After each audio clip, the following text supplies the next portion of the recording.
Now let's go.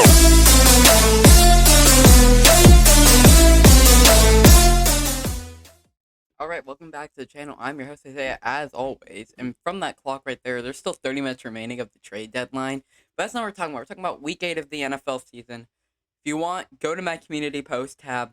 I will be posting every trade that happens. Oh my goodness, it's been insane. And I might sprinkle it in some. But let's get into it. Up next, up first we have the Ravens and the Buccaneers on Thursday Night Football.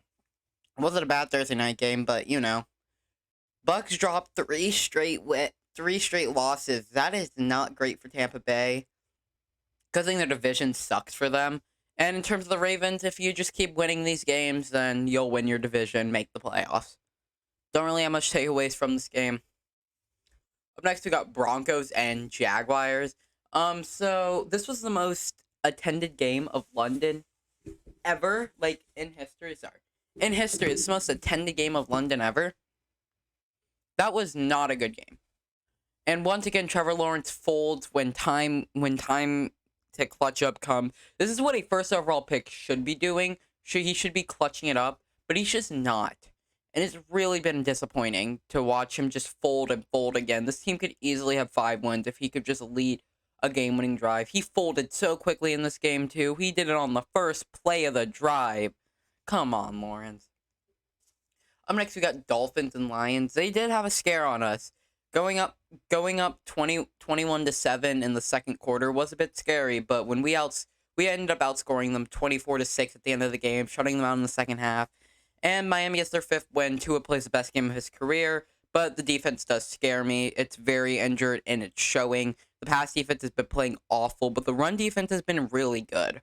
But that pass defense is going to scare me. Xavier Howard has definitely looked better, but Noah Benogany got put right back down to reality. Crossan is just not it. He's good at Madden. Up next, you have the Panthers and the Falcons. No! This game hurt me. I don't even like the Panthers, but it hurt me. Because I think they deserve that win. I plus called it with 20 seconds left in the game that the Falcons would find a way to lose that game. DJ Moore, I can't believe he did that. He took his helmet off. Yeah, he deserved the penalty. Can't tell that's sarcasm. Yeah, I feel really bad for the Panthers and Panthers fans. But, yeah, I think this is showing how bad of a coach Matt Rule is. Sorry, I'm adjusting my mic. I think this has showed how bad of a coach Matt Rule is. Because, let's be real, this team has looked way more competitive when losing their best player. Next, we have the Cardinals and the Vikings. The Cardinals had a real chance at winning this game, but, you know, Kyler folded when it mattered the most. Another first overall pick that just hasn't shown it be able to be clutch. He does have Hail Murray, I'll give him that. But other than that, I don't know. Vikings moved to 6-1. I don't know what world we're living in where Kirk Cousins has the same amount of wins as Aaron Rodgers and Tom Brady combined. Alright, moving on. I'm next got Cowboys Bears. I think if I could take away from this game one out of a bunch of running back masterclasses. Oh, I'm sorry. Deontay Foreman had the first running back masterclass of the week. Tony Pollard had another one. A three touchdown game is nothing to scoff at, and I think this proves Zeke should be benched. Give the ball to Tony. And yeah, Justin Fields, even when he has a good game, the Bears are still a bad team. Those are my takeaways from this game. Up next, we got the Raiders and the Saints. I really called this team a playoff team. I called both of these teams playoff teams heading into the year. They've both been disappointing, but oh my goodness, Raiders, what happened there? How did you get shut out by the Saints? How did that happen? The Raiders are awful. Fire McDaniel, please. I'm surprised he still has this job.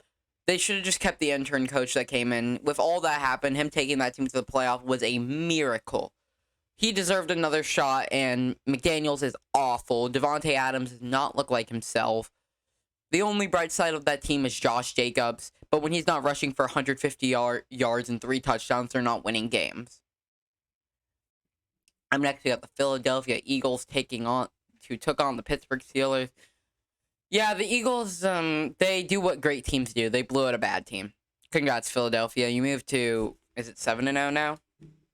Moved to 7-0. Pittsburgh goes to 2-6. Oh, and you guys traded Chase Claypool to the Bears. See, look at me remembering the trades that happened off the top of my head. So, yeah, I just think it's a rebuilding year. You let Pickett develop, but Pickett has not looked good. 2 touchdowns, 8 picks. Not great. Up next, we have the Jets versus the Patriots. A really anticipated game heading into this year, but not this year, this week. But Bill Belichick owns the Jets. I should have known. Sorry that I picked the Jets, Patriots fans. Yeah. The Jets, I think this game proved how bad the draft class was from that year. One of the most hyped up draft classes was awful this week, except for Justin Fields. Mac Jones is so unbelievably mid, and Zach Wilson is so bad. Zach Wilson is handicapping what could be a really good team right now. And keyword if they make the playoffs, they're a first round exit easily. Up next, we have the Texans and the Titans. This was Malik Willis's debut game, and he threw for a 30 QBR. So it's safe to say he didn't do too well. We know he did do really well. Derrick Henry, another running back masterclass from this week. There were so many good running back weeks, but Derrick Henry was single-handedly the reason the Titans won this game. He ran for 200 yards, 2 touchdowns, and looked unstoppable. And yes, he is back. I'm next with the Giants and the Seahawks. The fluky Giants finally drop a game against one of the best teams in the league. I can't believe I'm saying that. Seattle Seahawks. Seahawks have been both of these teams were very pleasant surprises heading into this year. And oh my goodness, the Seahawks. No one thought they'd be good, but Geno is clearly better than Russell Wilson. It's just fact. The Seahawks team looks like a way better team than the Broncos. They are one of the best teams in the league. And what we thought was a fluky win in week 1 against the Broncos was probably their easiest win. I mean, look at the Seahawks schedule. Look at who they beat in. All right, it might have been the Lions. Besides the point. Like, they blew out the Chargers, and then they blew out the Giants. Not blow out, but, you know. There's obviously some questions on the Seahawks team that they just have to improve, but I watch the team every week, and it seems like they're getting better, which is a good thing to see. You got the division right now. Niners are creeping, though. Up next, we got the Colts and the Commanders. Probably one of the least watched games this week, besides the Titans-Texans. Taylor Heinicke led a game-winning drive. That's more than what Trevor Lawrence can say he's done. All right, that's all I got to say. Sam Ehlinger did not look great, and I did not watch this game. All right, we're talking about running back masterclasses. Let's continue that. CMC single-handedly won the Niners this game. He threw a touchdown. He caught a touchdown. He ran for a touchdown. He had the hat trick. He's just that guy. Oh, yeah, also the Niners have a really good defense. And Nick Bosa against that Rams O-line is not a fun matchup. Matt Stafford is washed, and there we go. Next, you have the Bills and the Packers. I did not watch this game, to be honest. The Bills could have easily have blown them out, but didn't. Packers fought back in the second half, but obviously wasn't enough. Props to the Packers defense for making adjustments in the second half. Yeah, they allowed 3 points in the second half, so props to them for having good. Their defense is good. It's just that offense. Romeo Doubs looks like he actually could be a decent receiver, though. So that might make Rodgers a little more happy. Then finally, to cap off the week, had Browns-Bengals.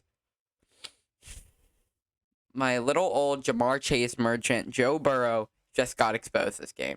I don't know what to say, but that was a rough game. Also, why did Tyler Boyd have to catch that touchdown? I lost by 2 points in fantasy because of him. Anyway. Yeah. Are the Browns a good team? No. Do they own the Bengals? Yes. Are the Bengals just kind of fraudulent? Yes.